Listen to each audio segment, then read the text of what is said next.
can't walk away now.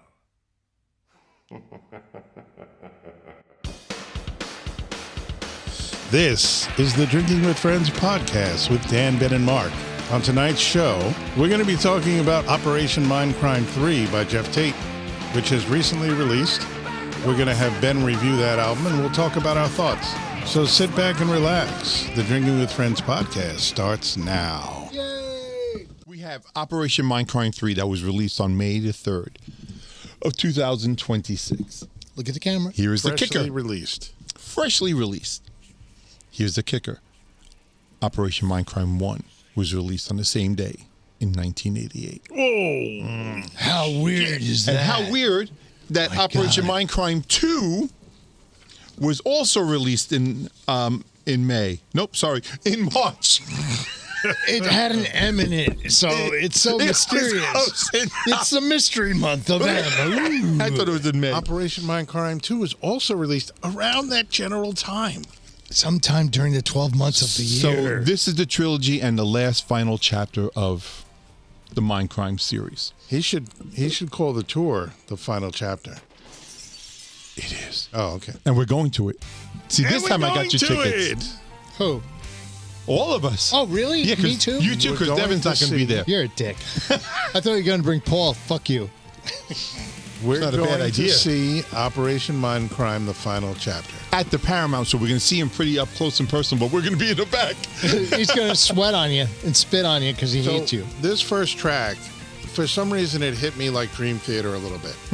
With a lot of the keys, the orchestral stuff, but Melodic guitar harmonization. Nice. yeah, again, very clearly, Mindcrime and Geoff Tate. And I'm surprised at how he was able to kind of still capture that Queensryche sound. Yes. Because it still feels Queensryche. Because I feel like he opened up the 1988 vault that they closed with all the guitar effects and all the different type of effects, and it's just, here we are. Yes, I agree.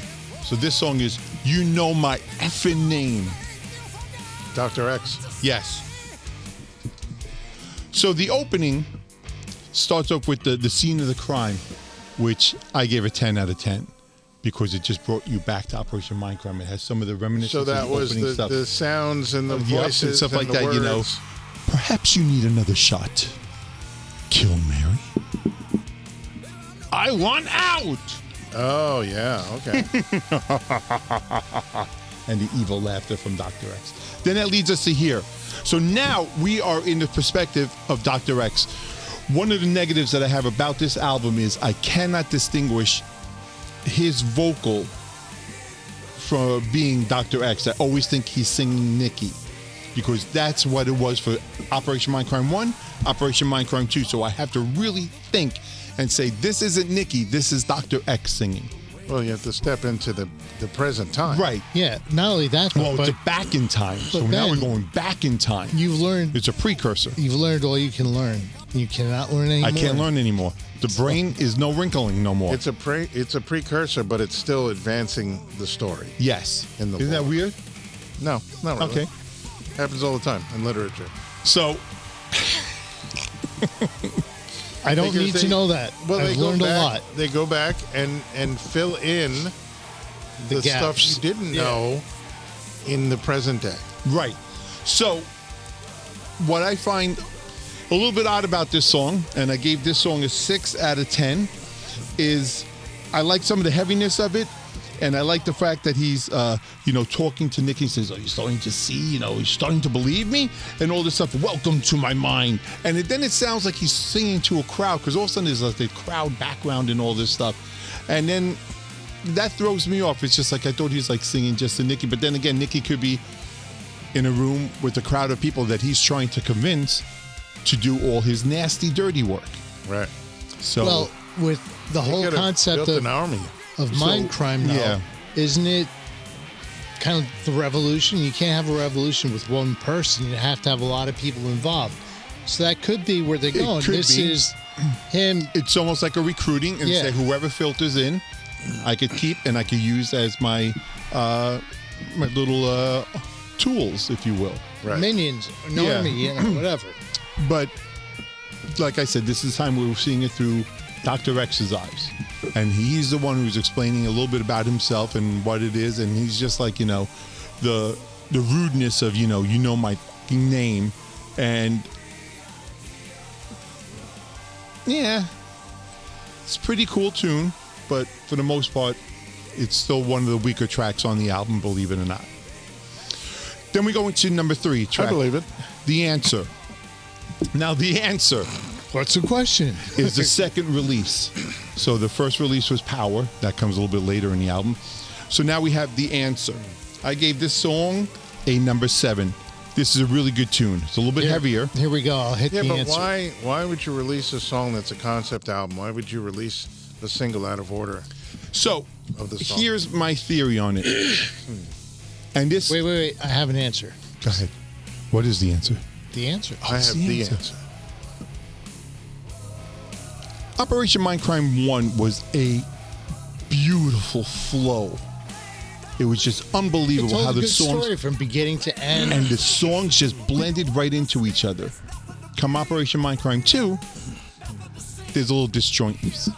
The songs really don't blend into each other, and you can actually release songs. In Operation Mindcrime 1, some songs stood out, but they weren't like for the reason of standing out to be a single. Well, They just I don't stood out believe in Love because stood out on its Yeah. own because it's a concept people could relate to. Yeah, Instead Eyes of a having- Stranger stood out. Eyes Was of a a Stranger, huge hit for them. So it just turned out that way, in my opinion. When we get into Operation Mindcrime 2, it's all these different songs. And it's almost like they're being forced to be with each other, almost like this album too. Right. So it's just, there's somewhat of a continuity, but it still seems that they're isolated songs trying to tell a story, as opposed to Operation Mindcrime 1, where it's just a wonderful story being played out through it all. Now, one of my theories is Chris DeGarmo, one of the original guitar players, left the band before Operation Mindcrime 2, and there we see the grade decline in the quality in of the the song. quality of the music and all this fun stuff. Since he left, he just killed the band. Seriously. Yeah. I mean, they But didn't he do... added a lot of the orchestral stuff. He added a lot of the layers and all of the stuff that made it so, sound so big. So this is, like we were saying, But the answer. Operation Mindcrime 2 was released under Operation Mindcrime, the band. No, it was that still under correct? Queensryche. It was still under Queensryche? That was Queensryche. He was still there. That was 2006. I thought his Or band 2003, was I'm- Operation Mindcrime. That's after the lawsuit. Yeah, Operation Mindcrime 2 was in 2006. Okay. So he went on as Operation Mindcrime after that. I think 2012. Okay. It was the fisticuffs at the back of the stage. That's Yeah. the year we saw them. Was it in that circle at the Westbury in Theater? that circle. Oh, really? Yeah. It was that tour, and then they broke up like a couple months after. Okay. But you could tell they were going through the motions that night. There was no like interaction. It was just everybody standing there playing, doing their thing. Yeah. Like you were it saying, definitely Scott sounded like- Rockenfield was like lazy on the drums. He was phoning it in for sure. Yeah, I But, think who he knows was what done. was going on at that time. Yeah. Now, I'm thinking about an answer to my own question about why would they release the track Power if it's out of order of a concept album. Well, maybe the record company had something to do with that. No record company. No record company. He is on his own. He could release it whenever he wanted. He said that's what he loved the best, most about this. There was nobody to report to. So he just felt that this is going to be my first single. Right. Okay. So we'll talk more about that at the end after the album, because there's some, we'll talk about other people's comments, and we'll talk about the album itself, The OPCs. how he's selling it and all that stuff. Yes, OPC. You know me. You know my effing name. So about You had this to song, think of it. You had to think about it. the one or two things that more? I didn't like was the silly dog barkings. So there's the things, and you let the dogs loose, and it was here. Woof, woof, woof, woof, woof. I was like, what the fuck? It's giving it atmosphere. It's still. Yeah, it's giving some atmosphere. But I also goose. like in the background he's talking. Talk about some of the. There's a lot of speaking parts in here, so he'll do something. My side. There's some really cool stuff that he does. So on this, that balances out the dogs barking. So This is vulnerable. this has become my favorite song right now. The chorus on this because is of the just funky basses? amazing. It's just everything about it. Gets a number 9 for me. Wow. Okay. The chorus is so cool. It's a little bit mellow. But the last chorus, again, has spoken words. So as he's singing, he says, my life is my crime, and my crime is my life. Not power. Shh. The syncopation. My life, it's my crime. So he talks that at the end. So it's really, really cool. So like when I first listened to it, I was just like, oh. You know what I get? Sucks. You know what I get out of a lot of this? It's theatrical, but it's also like a mass. Like he's the preacher and the choir Yes. are his followers, and it's like a back and forth at the mass. You know, a lot of these songs have that Very atmospheric. and Exactly, It's just so much. And, you know, I don't get to listen on headphones, so I'm listening now. It's just like it's even 10 times better. And like we were saying, how great it sounds on it.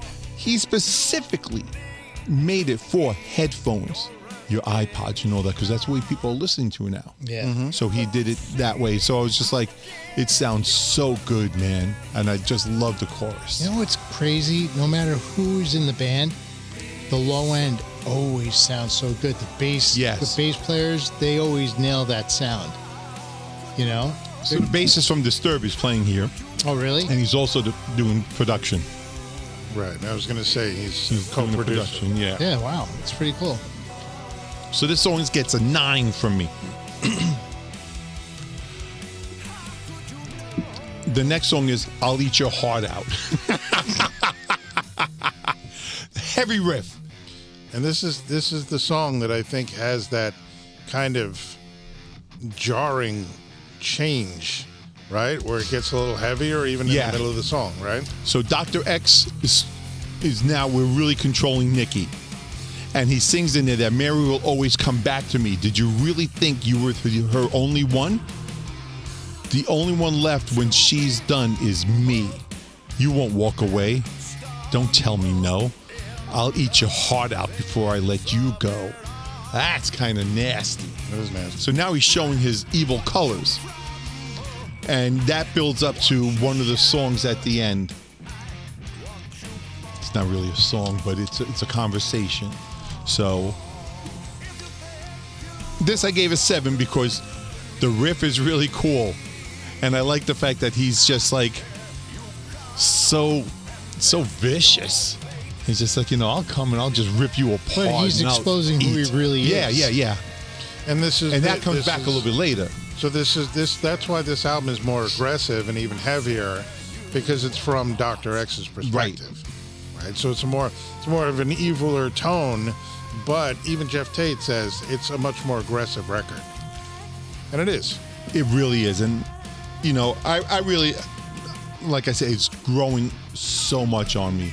It's just like my go-to. I could I've just been listen listening to it to over it, and over and and over again. I remember I listened to Power and I listened to the other track, that second single that was released. Answer. The Answer. And I was like, okay, but then knowing we were going to do the show, I started listening more and more. And like you said, the more I listened to it, I'm like, all right, this is actually really good. Yeah.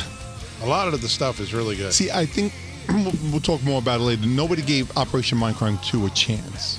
There's some really good tunes in there. And with Dio singing, it's just really, really, really good. I find myself singing a lot of those songs too. Now, who's on this album? Because there are no members of Queensryche. It's just Geoff Tate. It is Geoff Tate, his Kieran Robinson. He's the guy who's playing the guitars and helping write a lot of the songs here. Right. So he is pretty damn good. Now, I'm almost positive he dated or was married to Geoff Tate's daughter. Okay. So prior to making this album, he was looking to do just not solo. What do you call that? Just not electric. Instrumental? Not electric. Instrumental? Unplugged. Just acoustic. And I always look at you whenever he says something that's just fucking bedazzling. You know, it's like that thing with the stuff. So, holy cow! his daughter was like, Kieran plays. He's pretty good. He was like, okay, Kieran, I'm looking to do an acoustic set. Play something for me. And he goes, and the guy just started playing Queensryche songs. And I was like, oh my, what? He's like, okay, you're in the band. This is the part that I'm talking about. Yeah. Kind of like. Yeah, I don't know. It's It's kind of schizophrenic. And now that's what it is. So he hasn't even said the title of the song yet. Now it comes, because now it's getting a little bit more, okay, I better get you to do what I want. It's more and just manic like, now. It's more. So it's pretty cool. So that's why I still give it a 7. So bass. basically, he's got a bunch of different musicians. Not a bunch, but a few different musicians that helped him write this, record it, produce it. He basically wrote everything. I think Kieran Robinson wrote a few songs too. John Moyer is the bass production, and he's the bassist from Disturbed. Dario Parente, he's on guitar. Amory Altmaier on guitar. Richard Bauer on drums. Alex Hart, a songwriter from Boston. And Claudia McCarthy, she's on vocals doing the Mary part. Isn't there another drummer listed? No, that's all I got. Roland Drum Machine. Okay. DX7. Hard out.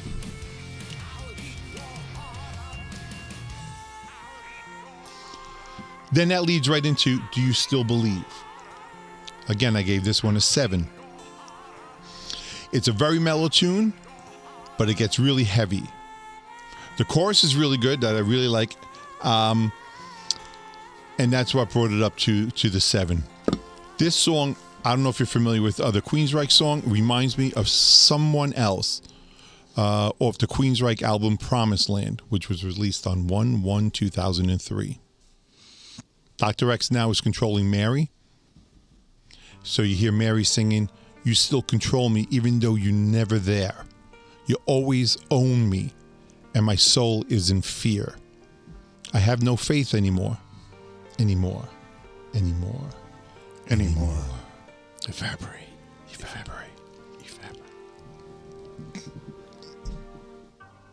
I see you there with that rosary wrapped round your neck.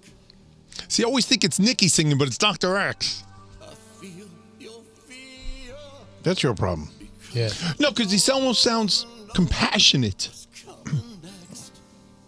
Was the once He sounds cold-blooded. Like he's reliving this because Dr. X is not what he puts forth to the world. So he can sound compassionate, whether But he he's- is or not. Right. That's why you're the talent. Thank you. because you're reading the cliff notes on the album. No, but seriously, Ben, since you're the expert on Mindcrime 1, 2, 3,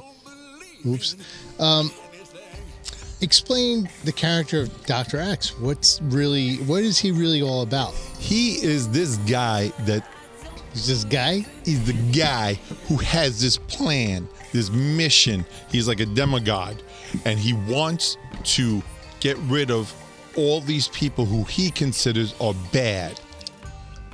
So they're senators, other politicians, Religious really leader. religious leaders, and all this. What is he? He's a doctor. I'm asking from the perspective of somebody who doesn't know. We really don't know. He doesn't go into great depth. He's a revolutionary. So he's kind of like an anarchist. He doesn't want government the way it is. He wants to rule everybody and tell them what to do. And it's So up to he me wants- to decide who Yeah, goes forward he wants or to doesn't. replace this monster with his monster. That's basically it. And that becomes a topic of discussion in one of the songs, which isn't a song, later in the album. Do you think Geoff Tate is a little monster. obsessed with political corruption, media manipulation, revolution, Maybe. digital puppetry? I don't know. I never asked him. He doesn't seem to be that But way. he writes a lot of He stuff. writes a lot because it's But, Comes easily, I mean, think. 1988, Operation Mindcrime, the first one, right? He wrote and sang about the shit that's happening today because it never really stops happening. No. It's the same thing. So it's something that he was exposed to in Canada because he was living up around there at the time, and he just saw all this stuff happening, and he spoke with Chris DeGarmo, and he started, so yeah, this is a great idea, presented it to the band, and then just went off. And it's just been something that I think he just really took hold to, Yeah. and he just Well, it's almost really like enjoyed this it's story. almost like an author that writes books, and they specialize in One Right, character well, doing espionage. with the thing, Harry Potter. Right. with the thing. The thing, the Harry Potter thing. No, I mean, like, somebody might Charades with Ben is like, forget it. I'm not playing. I'm done. Somebody might be a very popular author that writes about like political espionage. Yeah. Tom Clancy, Stuff like something that. like Yeah. that. Or You know. yeah. So he's kind of falls in that vein as far as I'm concerned. Right, that- and then when you talk to them, they're like, I don't want to talk about that. That's work for me. It's not what I just enjoy Well, writing he's- about it, but it's not right. what, He's it's not my expressed all life. his opinions already Right. through his music. He doesn't Yeah. have to talk to you about it. Exactly. So I like this song too. When I interviewed him on the phone, we didn't talk about this once. What'd you talk about? Wait, what? He did an interview with him. When I spoke to Geoff Tate on the phone, did a phone interview, we didn't talk about that at all. He never In fucking fact, told he me. told me about Dude, his he's family. told us years ago. He told me about his family. He was very forthcoming about his life. It was awesome. Yeah. I'll find it for you. I'll send it to you. Oh yeah. It was- Holy it crap. was really cool. Wow. Yeah, send it to me too, because I send didn't it read to the you. article. I just heard you talk about it. Along with Udo. Next song, It's better hearing it anyway. You know what I mean? The Devil's Breath. I gave this That's a what 5. you have. No, that's the, The devil's dragon's ass breath. The devil's gonorrhea-ridden breath. I gave this a 5 That's penis breath. because it sounds like Another Rainy Night off the Empire album, Yes. which was released on September 4th, 1990. Yes. Just not this part, because this part is a little bit A little bit, but again, it's a vocal. Here it comes. Oh, yeah. There's- that's not the So vocal. I don't It's know. the bass line. I know. I know it's the song. That's the way the song You know, goes. the vocal.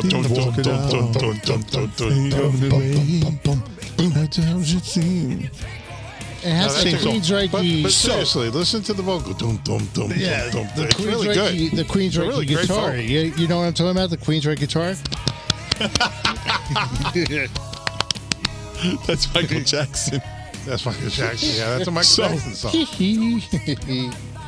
But I'll say this about Geoff Tate here too. Yeah. Is that it's clearly Operation Mindcrime. I don't want to say it's clearly Queensryche, but it kind of is. Mm-hmm. Yeah. It's very like you hear the elements. And the chord structure, that right there. they just ring out. The little ringing out and stuff. Yeah, it's guitar still, with a lot of this also chorus and it still rings feels. This also still feels new and kind of fresh. But I gave it a 5. Okay. I think it's a filler song. And just the fact that I'm hearing another song and I'm just like, oh, is he reusing stuff? Right. Maybe without even knowing it, or trying to get us more familiar, or bring us Elements. to a familiar place to drag us into, or move Well, the story it's a forward. transitional That could be- song yeah. that's going to bring you to some other place, but it There's needs a- to be in there. But there's also nothing wrong with using elements from a previous record Yeah. to kind of, bridge the two together. But it has nothing to do with Operation Mindcrime. So, Well, maybe your mental capacity is so limited you can't comprehend the bigger picture. All right, where are we at? okay, so that Keep is- rolling through the tracks, bro. That Yeah, is already The Devil's tomorrow. Breath, the track number 7. Because I we, gave it we a got 5. 13 tracks on this album. Yeah, they're going to go fast. Number 8 and number 10. We're just going to jump over number 9 for now. Okay. Instrumentals. So Sounds allegedly, nice. just like 46 seconds. And then the next one's like a minute. And then it rolls into the next. I like the next song, too. by the way. Yes. So Set You Free. You like that song? Yeah. I didn't care for it too much. Who asked you? Because it sounds Oh, wait, like that's your Devil's review. Breath, which then sounds like Another Rainy Night. So I was just like, I don't. Number 7, The Devil's Breath, and track number 9, Set You Free, were the weakest ones on the album. I like Set You Free. Let me see. Let me look at my track listing. Let me look at my Operation Mindcrime 3 review. Dissension. Dissension I liked. Yes. That's the next song. Yeah, that's the next song. Here we go. So it starts with the gunshot, and this is just Kieran playing guitar. Well, the gunshot is from Set You Free. I would imagine, right? I'm going to set you free. And then you put a bullet in his head, and then you go into Dissension. All right? Am I close? Yes. Okay, good. So, Ascension, It's the Descension. swirling bear that's talking. It's not. Yeah. Ascension, Descension. Now, that has a little bit more meaning because, and I don't know if there's any ties, but I'm going to go out there on this one. Geoff Tate was at Route 112 in a liquor store Robbing it signing autographs. at a liquor store because At they're a liquor promoting his. I don't know if he was promoting his wine at the time, but he was promoting his show. I like this part. So they were getting him drunk. He was drinking. He was having a good time. And this goes back to maybe, let's see, Dana was alive. So maybe 2010. Okay. And I called the ex and I said, you have to bring Devin here. And bring A change of clothes. Operation Mindcrime and a Sharpie. Empire and a Sharpie. So we bring those. And what is Devin wearing? A Coheed and Cambria shirt. So we get I up to heard meet this story him, before. and he's just like, oh, Coheed and Cambria. Great band. Dad, you're doing good. Let him listen to some good music. I was like, damn right. And Queensryche, too. A little jokey. Yeah. Now, several years later, Coheed and Cambria released a double album a la Use Your Illusion 1-2, but the albums are not at the same time. They're 6 months apart. And what are they called? Ascension, Descension. After he pointed out that Devin's shirt, Coheed and Cambria. You know what? and Devin then inspired him he to write those inspired. songs. I sent Devin a screenshot of the song, of the track list, and I said, look, this is from you. When you wore that Coheed and Cambria shirt and met him, he must have went back and listened to the Afterman. Ascension, Descension. And to Wow. tie that in together, I'm going to go see Coheed and Cambria play Afterman, Ascension, Descension back to back at the Red Rocks in Denver. Right after he sees Operation Mindcrime, the No, final it's going to chapter. be before that. Ascension and Descension. That's Ben. That A is section and C section. that is a reach of epic proportions. Okay? Yeah, that dude. To try to tie this into your son, Yeah, to inspiring this fucking- record. You know what? Is Jeff Tate beyond. saw my son in the crowd at Madison Square Garden in 1988, Power. and he decided to write. my an son epic. is the reason why Operation Mindcrime 3 exists today. That's right. Had it not been for me having sex and bringing him into this world, there'd be no Mindcrime 3. Listen to me. Listen to me. Good thing I didn't So wear the- the condom. So the horror show that was my Mark. marriage for all those years was worth it. It was worth a third-rate album. I gave this one a 9 because it was the first single off the album, and it smacks you in the face. So there's some great guitar playing in here, and there's a lot of runs in here. There's such, which reminds you. Wait, I'm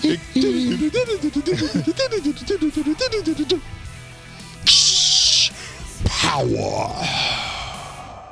Don't you think the gunshot in the beginning of the record is a little loud?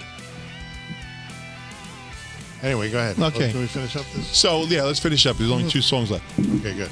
So, Power, that all those runs remind me of from Operation Mindcrime 2, I'm American, where there's all these little runs. What are you living for? What do you want? So it's weird how when I'm listening to this album, all I hear is the other stuff, and some of it's kind of cool because I reminisce a little bit. I'm like, oh yeah, that was a great album. That was a great song. Why the fuck is he using it again? Because those are member berries. Remember the first album. Remember the second album. Only people like you, Can't get Die Hard. past it. die-hard fans, would pick up on those little those It little could be for us. breadcrumbs that he's leaving for you. It is for you. Here's track 12. You can't walk away now. Why not? And this is confusing. I gave this one a 5. In the same. Hello, no. But I'm saying, same phone Yeah, I ring. didn't sleep. Shh. You need to focus. I did what you asked. Every name, every target. You said it would mean something. It does. Change is never comfortable. That senator, he had a family. And he was poisoning thousands. You were moved to cancer. That's what you keep telling me. The cause, the cure. But it's getting harder to see the difference. There is no difference. You're sleeping. Up. Careful. You wouldn't be here without me. Oh, yes, I would. You were nothing before I found you. That's Devin talking to Geoff Tate. Oh, that's Devin talking to Ben. Junkie. You were nothing before you birthed. You wouldn't be here. I gave you clarity. You gave me a needle and a mission. And you took both. I believed you. And you still do. Mary says too much. She thinks we're not fixing anything. She thinks that you're replacing one monster for another. Mary's confused. Emotional. You can't afford emotion. She's the only real thing left to my life. She's a liability. She's a person, and people are weak. Maybe that's what makes them worth saving. You're questioning me? I'm questioning everything. Without me, you're nothing. Maybe, but at least I'd be nothing on my own terms. You think you could just walk away? Can't I? You know too much. So what now? Another name? Another cancer? One final task. There's Here's the always confusing one final part. task. Yes. But this one is different. Who?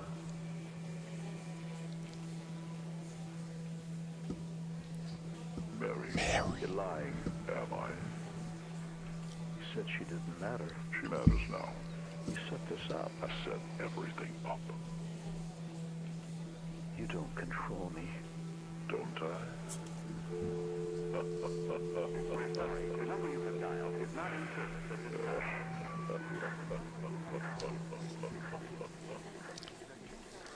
So what I find very difficult with this is in Operation Mindcrime 1, Dr. X pulls up in his limo, and you hear the power window. power window going down.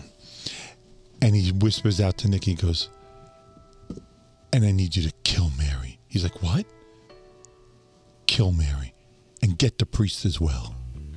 So why is he saying that to him in a limo, but now he's telling him in a phone conversation? Because maybe he told him in the phone conversation first. He was there at the scene, and then he pulled up in the limo to make sure he did it. No, and then when he pulls up in the limo, he's saying, I need you to kill Mary. Yeah. He's like, kill Mary? Yes, and get the And priest as why well. in He's this one- surprised. And here he knows. That's what I'm having trouble with. Well, I also hear when the limo pulls up. I hear when the limo pulls up. I hear him That's fucking Ben's rolling car. down the window with a That's crank. my car. And Dr. X is like, does My this mother fucking told thing me have AC? I'm not allowed to have. And Ben's his driver. No, I'm not allowed to have AC. My mom. How old are you? A monster like me, I gave this one a 5. Okay. We got sax. He plays the sax throughout the whole song. Very nice. This He also plays reminds keys on this me- record, right? What? He plays keys. Yes. Also reminds me of Promised Land, the title track off the Promised Land album. Right. Where it just goes on. It's a mellow song and all this really cool stuff. It's a good song, but I would like to have a banger at the end. I really, because this is it. There's no more. And that was a military record. Promised Land. What do you mean? Wasn't it based around the military? Didn't it have like combat boots on the cover or something? Oh, no. No, That's that's another the one. other one. The covers that he did? Yeah. No, Oh, no, it's a no, no, different no, record? no. The one with the combat boots is he started talking with his father, and his father had all these military stories. So he started recording those conversations and writing songs about them. Oh, wow. And all that. And I forget what the name of that actual album is, but I do have it. Okay. Hold on a second.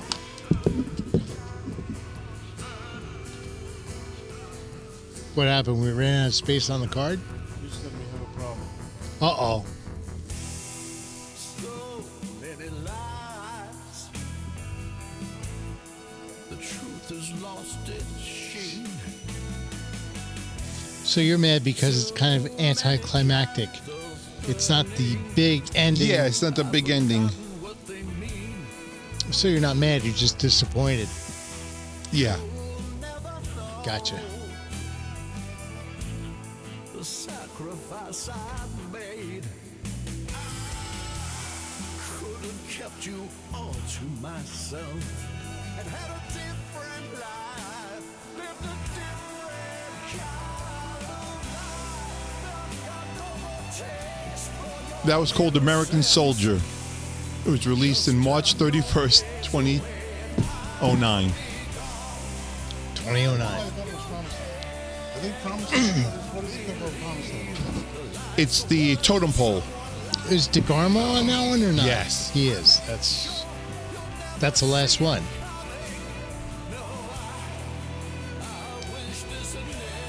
Ben, what songs are on that album? This has probably one of my favorite Queensryche songs. Just name the songs, quick. On the You're not album. going to know any of them. Yes, I am. I Am I, Okay. Out of My Mind, Bridge, Promised Land, Disconnected, Lady Jane, My Global Mind. But the one that is the killer, someone else, One More Time. But the killer song is Damage. You want to play Yeah, a I good tune? love Damage. That's a great That's song. the tune. you wouldn't know any songs of those. You only knew one. Holy shit! So out what? of what? Out of 11 It's the best songs, song you knew out of the one. whole goddamn He album. knows I Am I. Yeah, and you Everybody is knows you, I Am I. and I am what I am, Dick. That's what you are. Okay, we reverted breath. back to the fucking playlist. Come breath. That was a very in-depth Yes. album review. It's probably the most coherent thing he's ever done in 4 Bravo, years. Ben. Good I job. thought you guys were going to stop me. No, you're I was on a getting ready roll. to go. No, Been dude, we're leaving crazy. you go. It's okay. Yes. No, Play that was Damage. that was podcast. Okay. Gold. That's a great tune. Let's end with Damage. Yes, because you're going to be damaged in a minute. Fucking douche. Well, we're not going to end with Damage. because No, we it was still have the some the things to Queensryche discuss. told. Oh, this part? Yes. The Queensryche talk. I do like I Am I. I actually worked on that song with a student. This is a great song. Can you let the guitar player play it? Ben, the melodic vocals that go ripping bass line. boom, boom. Such a great bass sound. I like that growly bass. Yeah. It's so good.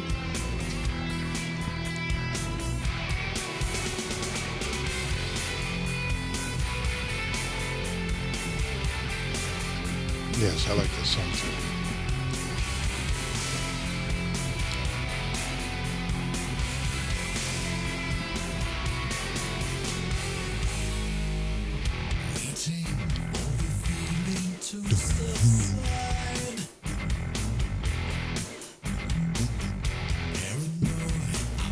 Yeah, this is probably the best song on that album. Yeah. I did listen Well, to it. I like the album. I like a lot of the other Definitely songs good too. riff. Yeah.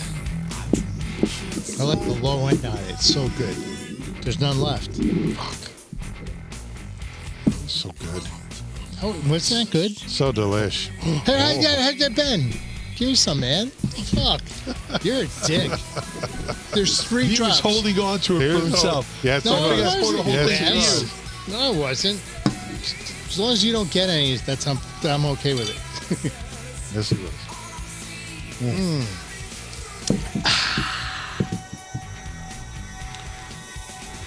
They give you these glasses at the brewery because by law, they cannot serve you if it's over a certain ABV.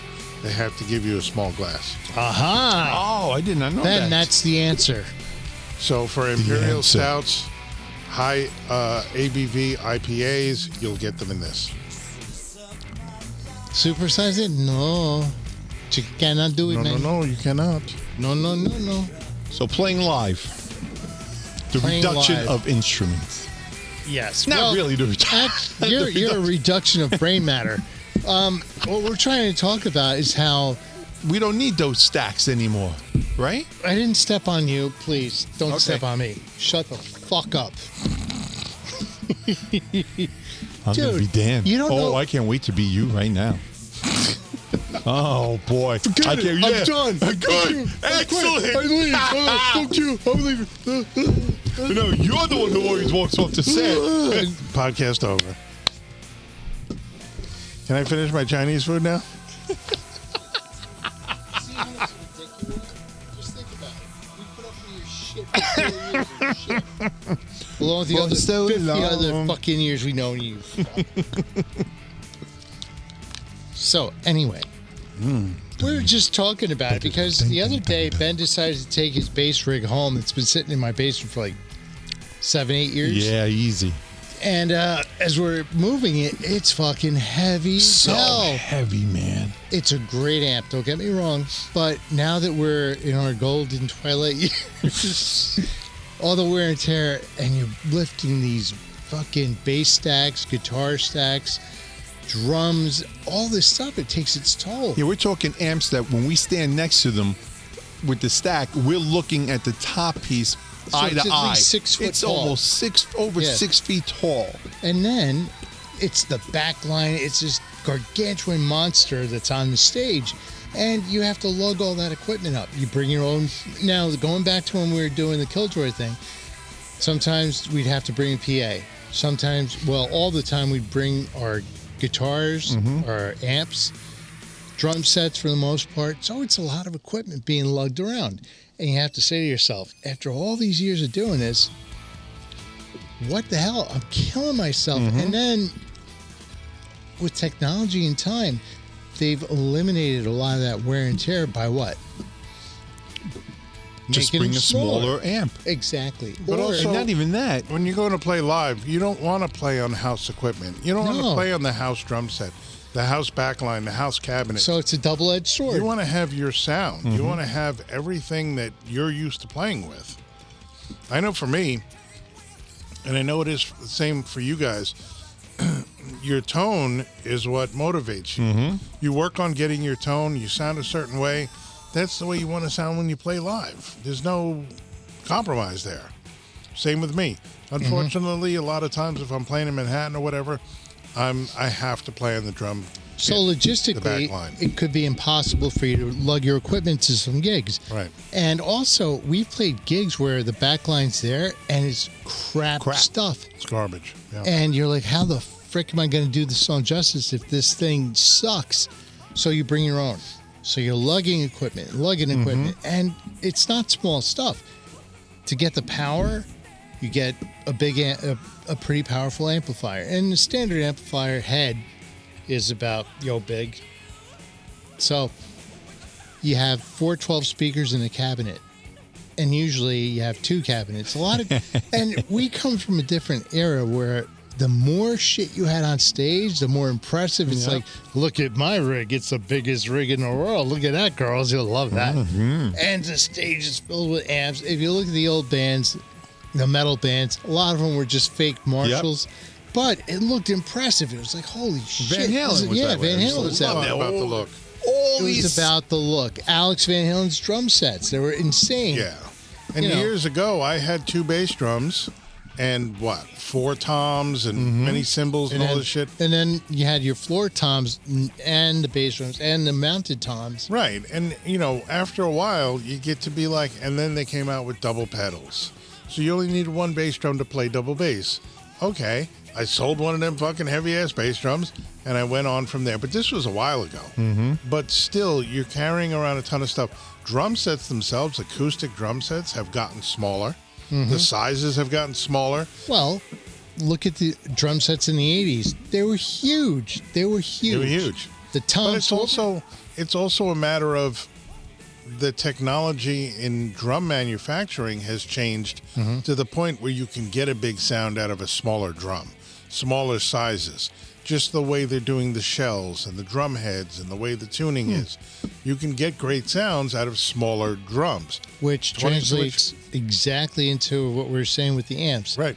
You can get a big sound from a small package because now, modern technology is what it is. Everything's smaller. Yep. So the motherboards, and there's no tubes. It's all transistor. It's all wired together where you don't have that, and it could be smaller. And your guitar player has this rack amp, and you told a story about when you guys were on tour in Europe. It was really easy to carry that, plug into the house speakers that's directly in. You still have your sound. It's as if you had, and it's a modeling amp, so you can have anything you want in there. Explain a modeling amp. For Basically, those who don't. all right, there's amplifiers began simply with the signal going in directly. So you would have to put in your own effects. You would have to put in your own speakers, whatever it came with, if it was a combination of a amplifier head and speakers. With the modeling amp, you can... So you would have like a distortion pedal. Well, that's the beauty of the modeling amp, because you can change on the fly, press a button to get a different amplifier, get a Marshall stack. Then you can change it to a Mesa Boogie, or you can change it to whatever amp, a Fender Twin, whatever the case is, whatever's in that specific, module. But you can also add effects to it, and you have your choice of speaker cabinets. So you have all this at your fingertips. You're never going to blow out a speaker. You're never going to die. Your batteries aren't going to die on stage with a foot stomp box, And you can change the settings and get different tonality out of the amps. It's great. It's expensive, but you pay for the convenience. And you can get your favorite guitar player's tone, your favorite absolutely, band's tone. Absolutely. Me, I just prefer the stomp boxes because that's my world. And that's what I'm used to. And that's my comfort zone. That's what I have, the 412s and all that shit from when we were playing. I have one amp, the Katana. It's a Boss amp. This thing is a modeling amp. So you can do all that cool stuff. It's a combination amp, so I don't need to bring a stack of speakers. It's loud. It gives me a range of sound, but it's compact. I don't have to bring my amps with 212 cabinets to play a club. You can play a club with this thing, and you don't need any effects because you can just dial in with your tonality, your digital delays, your choruses, all that. So I find it to be a lot easier logistically and just for the sake of traveling with this. And also you can go to somebody's house and jam with it. It's not that heavy to bring, and it gives you such an array of sound versus the old amps where you have a dirty channel and a clean channel, and then whatever effects you want, you'd have to provide somehow, either a rack mounted effects and or stomp boxes. So the bass thing, incredible what they've done, because they can get such a heavy, loud bass sound. Galen Kruger was good with that. Yeah. And they were the big company way back in the 80s where they compacted a lot of amps, guitar amps, the ML250. Little tiny transistor, but it was loud. And it had an output you can plug into a big speaker cabinet so you get the full. It was a little hollow, but it was effective for what it was. The bass end was much better, though, because the GK stuff, it was very easy, lightweight, and now it's just rack-mounted. You can do the same thing. There's so many different things you can do now, where we're going from guitar amps, bass amps, drums. Now you have the electric drums that you were just talking about the software. Right. We both have Roland drum sets, and we were just commenting before the show how they're nice, but you don't even use them. The samples aren't great on the Roland kits. And I have the TD50X, which a couple of years ago when I bought it was the top of the line. Now they have drum sets that are electronic but look like acoustic sets. Those are really cool. That's for the guys that want to gig out, but they don't want to, they want to look like they're playing acoustic drums, but they want to just be able to plug into the PA system through the brain of the drum set. But I don't use the onboard samples on the Roland kit, even though, it was their flagship. I'm using Superior Drummer 3 because they get, and right now I'm currently recording a couple of songs with a Bob Rock drum set. And this is Bob Rock going into a big studio with an assortment of drum sets and microphones and, a big room. I forget what studio they did it in. I watched the video. If you go on TuneTrack's YouTube, they'll show you videos of how they recorded this stuff. And they record all the drums and all, the samples are recorded live with Bob Rock, with this famous producer, Andy Sneap, this guy, that guy, Devin Townsend, all of these people. And those samples are the shit. And you can get heavy metal packs, you can get industrial packs, you can get jazz packs, whatever it is. Almost sounds like a video game when you get the downloadable content. Yeah, basically, yeah. Because you can add this to your library of drum sounds. I have a few different libraries that I load up, and I go through them and I listen. I have some electronic ones for weird kind of sounds or weird kind of drum sounds. And this is where the technology is. So I can go and not only have my drums using the triggers, but then using other samples that are better than the ones on board on the drum set. And that's a really good point, because we were talking about how when we used to play, miking with the sound guy. Before the gig started, you do a sound check, and okay, guitar 1, play some, and it's, lower it down. Okay, guitar 2, you go, same thing. Bass, boom, boom, boom, boom, and then drummer, kick, boom, snare, pow. Tom 1, boom. If you got a sound check. Yeah. So now you're going into the gig and you hear you don't really hear the whole mix, because there was never that great of a monitor system where you can hear the whole thing. A lot of times you're behind the mains, so you're not really hearing what the crowd is hearing, because you're behind them. You're behind the speakers. And a lot of times the drummer is following, which is a really cool way. They're following the motions of your hands. I had to do that at a gig in Brooklyn because I heard nothing. Yeah. No guitars, no vocals, no bass. I heard a little bit of bass. Yeah, the funny part. I heard nothing, and I was like, holy shit. And I had to watch the necks of the guitars. For the change parts. But even then, you can also mic your amps. They don't have to be huge stacks. You can mic a smaller amp and still be effective. But that's the going direct thing, where now you don't have to bring your speakers with you. You just plug right in. And the house gets a better mix because it's their stuff. And the house has more control. Yeah, exactly. So that's why they tell you to turn down all the time, because once you pass a certain threshold, a certain volume, the guy at the board. Wow. That was corporate checking in. The guy at the board has no control anymore because your stage volume is too loud, you know? Yeah. So Ed has this, my guitar player, one of my many guitar players. You're such a slut. Has an amplifier that's smaller than this podcasting recording setup. Which is about and it's a little bit bigger than, it's a regular standard sheet of it's maybe that copy size. paper, 8.5 and it's thin and it's light, and you throw it in a suitcase, you throw it in a backpack, whatever the case may be, and you go to the gig. A lot of times you'll find cabinets at a gig, maybe not the cabinets you want, but as long as you have your tone with you in that little amplifier, like you said, powerful as hell, can really push some speakers and push some volume. It's amazing how they do it in these like little boxes now. You can even get a stomp box amplifier. It's that small. It's really cool. But again, I'm used to what I'm used to. I'm very comfortable in that world, the archaic thing. To me, all right, I'll bring the equipment because that's how I am. That's how I was raised playing. I have to have a big amp. I have to have the presence on the stage. Yeah. But a lot of kids now, the PA system, it's a tower PA system where it's a little bass speaker and a tower that's pretty high and does all your mids and treble. Very easy. I saw a band. They were doing just covers, and everything was integrated through the PA system. There were no amps. There was nothing. Electric drum set, no guitar amps. There was just floorboards, pedal boards on the floor. And they plug directly into the PA system. So here's corporate. Wow.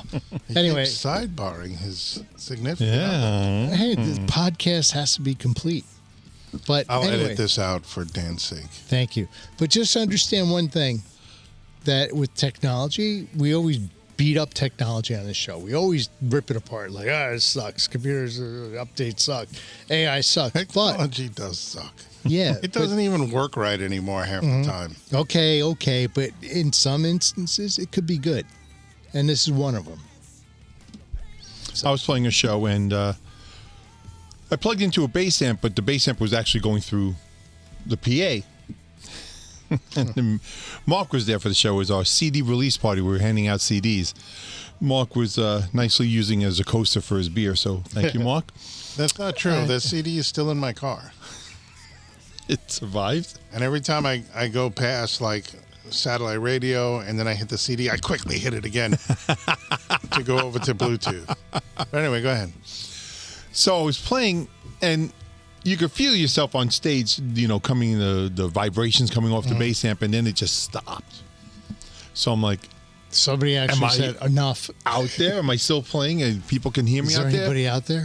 Maybe the stage is just for me. Queensrÿche, is there Yeah, anybody they're out listening?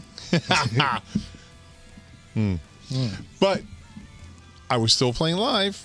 I was looking out to Mark and said, can you hear me? He's like, yeah. I was like, oh, all right. Because I can't hear me. I was like, as a matter of fact, turn down a little. I had no control Where was over this? that. At Mr. Beery's. Oh, It was last November, 2025. But then you have bands that will go on stage, and all of them have in-ear monitors. yeah. There's no stage monitors. The problem I see with that, and I've worn in-ears for shows, is that you feel somewhat disconnected from everything. Because you're just hearing the in-ears. You're not hearing the crowd. You're not hearing, everything else is kind of cut off, and you're just hearing whether it's the backing tracks, the click track, whatever it is, the vocals, whatever you're getting in your mix. And you feel isolated from, it's a weird feeling because you're playing and you're hearing everything, but you're not part of like what's the atmosphere of what's going on. So you bring up a great point. I went That's to go what I see. do. I went to go see our friend Lance Yes. play for Voyage. Lance I don't know what the Armstrong? name of the band is now.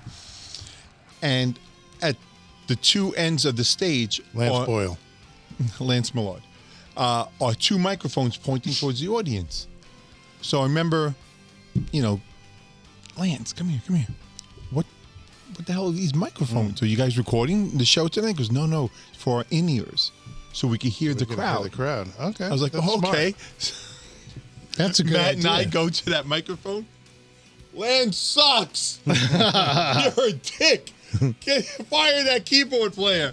Oh, it was hysterical. But they booted you from the venue. Right? Yeah, we weren't invited backstage. Oh, shit.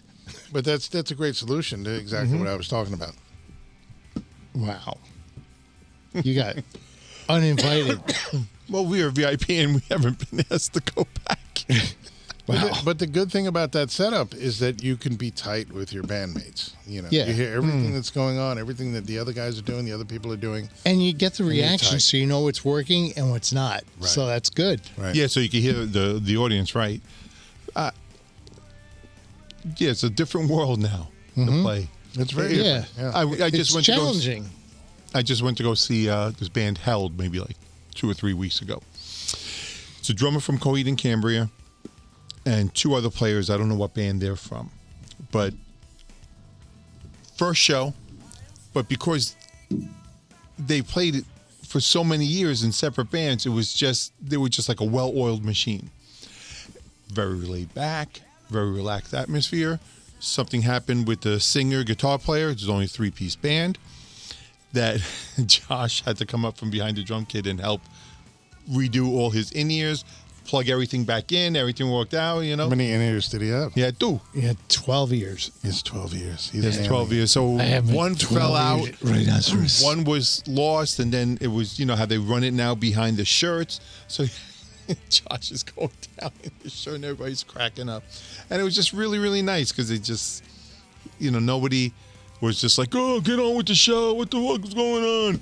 It was just like stuff happens. And everybody was very, very accommodating. Kind of like when bass players' basses fall off the straps or their strings break Yeah. or they can't hear themselves. Donk. What the hell is that? Punk. Do you think Angine de Poitrine have in-ears? There's no Oh, they surroundings. have to. Yeah, you have to. Underneath, you can't see them because of the costume. Yeah. Yeah, they probably have like headphones. But that's that kind of what you were talking about stomp boxes and stuff. Like the guitar player, bass player same person, plays barefoot and uses their toes to turn knobs, Yeah. press buttons, and she's also, I think it's a she. They're also looping, Yeah. right? So looping, I have a controlling looper. your tone, whatever it is, there's a lot that goes into that. Oh, So how much does that take away if you have like a modeling amp and you don't have that specific control over your delay, but then that's when you tweak it and you add things. But they also have Beat Buddy, which is a stomp box, but it plays drum patterns. And if you hit it at certain times, you do drum adorable. fills. Beat Buddy. Beat Buddy. Yeah, I have one. It's awesome. Yeah, me. No, you're not my I'm buddy. your Beat Buddy, He bitch. beats his buddy. He beats his buddy. Ow, stop. But anyway, yeah, so that's the future. It's going to get more and more lightweight. Integration's going to be on your phone, your iPad, your computer, whatever, your laptop, and you can bring all that information on stage and control it from one area. So I wonder, mixers Great, now. But also you're going to have that much more auto-tune, backing tracks, Yeah. lip syncing. What also All I'm of that other thinking shit. though is if you lose your Wi-Fi signal, you're fucked. Imagine that. You go to a club. Of they your don't- wireless yeah. stuff, yeah. Not only, but if you're integrating everything through all kinds of software that goes through your computer, let's say it's a mixer that's built in and your sound guy's controlling that through headphones in a mixer, and all of a sudden the Wi-Fi goes out. Show's over. You can't do anything. You're screwed. Piggyback on your phone. Queensryche, and technology and touring. Don't forget to subscribe, like, comment, and share Plenty of comments. with all your friends. Plenty shares. Subscribe. We need subscribers. We do. Please subscribe to our channel. We love you so much. that Just we me wanna and my hear from you. daughter. We work really hard at this. I know it That's doesn't weird. seem like it, but we really do. And we need subscribers Yeah. really bad. It'd be nice if somebody just gave us a, hey guys, good job. We love Pat you on the back of the all. head, Ben. We'll see you next That a time girl, a little that a girl, Ben. on the brand new season of the Drinking with Friends podcast with Dan, Ben, and Mark. Yay. We love you all. So much. Yes. Bye. Bye.